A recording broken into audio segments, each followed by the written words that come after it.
Welcome, folks, to Last Week I Learned. Today we're talking about some really interesting products I've been tinkering with. One of these is probably my favorite product I've run across in as long as I can remember. It's called Metaphor, and they're saying, they're calling it Rediscover the Internet. Probably Arc, which is this web browser that I'm using, is probably the most recent one that came closest to this.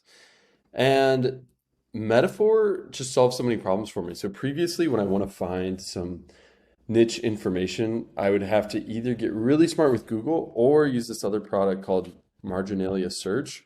Marginalia uses a totally different search algorithm, so they can do all kinds of interesting things like uh, you know only search for personal websites. So I could look at like Datadog, which is some techie thing, and I could look for personal websites right there.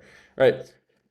That's what I would use when I had to find funky things, but Metaphor is far and away the best thing I've ever used. My favorite search so far is I just was looking about, trying to learn about Indonesia and the tech scene there, and it like popped up so many incredible results. Like when I type this into Google, I'm gonna throw the same query in, and I'm almost sure it's just gonna be full of SEO crap. Like yeah, this is just random sites. It's really not useful stuff. Like these are interesting, but it's not really like great, interesting reporting.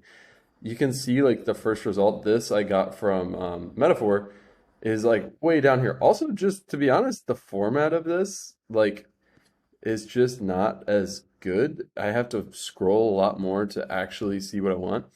No, I mean Google's doing interesting stuff like this, and props to them. But when I'm trying to find like really in-depth stuff, like this is far and away the best that I've ever had. And it has this auto prompting. So if you look at the guide, there's a specific way they want you to do prompts. It's not like searching for Google, it's more like talking to ChatGPT. I do it wrong, right? So the auto prompt fixes it. So I just typed in Indonesian tech scene.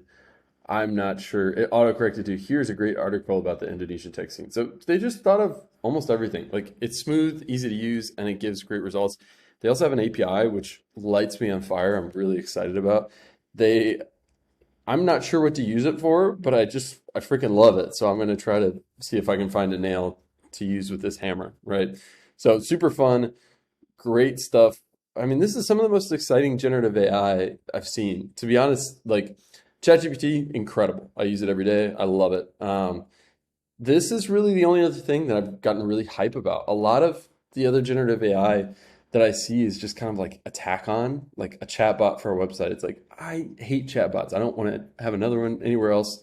Um, this is useful. This is day-to-day useful. I'm really excited about it. Next up is Market Map. I love things that just reframe the way you think.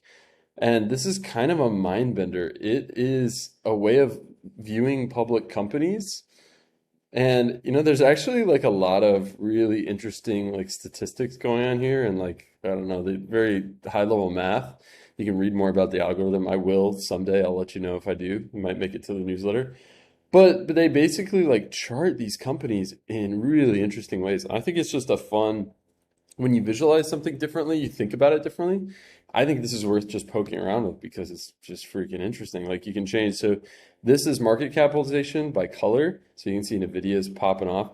But I really like net profit margin. I think it's super interesting to see that I think this is Amazon here is not actually that profitable compared to Apple. So really fun way to visualize that.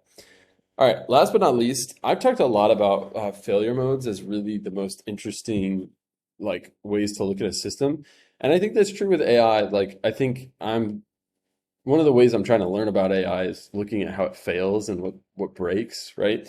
And I think this is a really interesting project. I think we need to see more like this, but they have like AI vulnerabilities, so it just tracks down failure modes, which I think is super interesting. They're trying to build out like a language for this, and I love this project. I would love to support them. I'm trying to follow their blog. I think one of the really great things when I see people with a great blog, like this blog is super interesting, like quick background, they've got great stuff going on.